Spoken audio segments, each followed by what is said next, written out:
الحمد لله وسلم على نبينا مصطفى محمد صلى الله عليه وسلم وعلى آله وصحبه أجمعين أما بعد أعوذ بالله من الشيطان الرجيم بسم الله الرحمن الرحيم സൂറത്ത് താഹ 74-ാമത്തെ ആയത്ത് അല്ലാഹു സുബ്ഹാനഹു വ തആല ഒരു നഗ്ന യാഥാർത്ഥ്യം വിശദീകരിക്കുകയാണ്.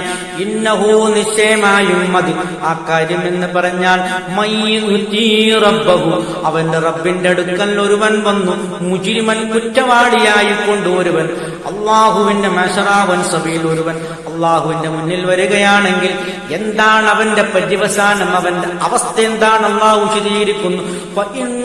ലഹു അപ്പോൾ നിശ്ചയമായും അവൻക്കുണ്ട് ജഹന്നം എന്ന കത്തിക്കാളുന്ന നരകമുണ്ട്. ലാ യമൂതു ഫീഹാ ആ ജഹന്നം എന്ന നരകത്തിൽ ലാ യമൂതു അവൻ മരണപ്പെടുകയില്ല. കാലാകാലം ആ നരകത്തിൽ അവൻ ശാശ്വതവാസിയായിരിക്കും. കത്തിക്കരിഞ്ഞവൻ മരണപ്പെടുകയില്ല. അത് മാത്രമല്ല അവന്റെ തൊലികൾ കത്തിക്കരിയുന്ന സമയത്തൊക്കെയും അവന് പുതിയ പുതിയ തൊലികൾ നൽകപ്പെടുമെന്നാണ് ഖുർആനിൽ അല്ലാഹു വേറൊരു സ്ഥലത്ത് വിശദീകരിച്ചിരിക്കുന്നത്. വിഷമെന്ന് പറയുന്നു അതിൽ അവനൊരു ജീവിതവുമില്ല എന്ന് പറഞ്ഞാൽ അവൻ മരണപ്പെട്ട് നശിച്ച് അവന്റെ ജീവിതം അവൻ ഇല്ലാണ്ടാകുമെന്നല്ല പറഞ്ഞതിന്റെ അർത്ഥം.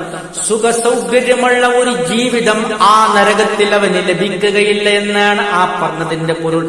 മരണപ്പെട്ടുകൊണ്ട് രക്ഷപ്പെടാമെന്നുള്ള വ്യാമോഹം വേണ്ട. സുഖജീവിതം ആ നരകത്തിൽ ലഭിക്കുമെന്നുള്ള ആശയം അവൻ വെച്ചു പുലർത്തേണ്ട എന്നാണ് ആ പറഞ്ഞതിന്റെ അർത്ഥം. നേരെ മറിച്ചു നോക്കൂ, മുഅ്മിനൻ ഒരു വിശ്വാസിയായി കൊണ്ട് അള്ളാഹുവിനെ കണ്ടുമുട്ടുന്നവൻ അവൻ സൽക്കർമ്മങ്ങൾ അനുഷ്ഠിച്ചിട്ടുമുണ്ട്. അപ്പോൾ ലഹും അവർക്കുണ്ട്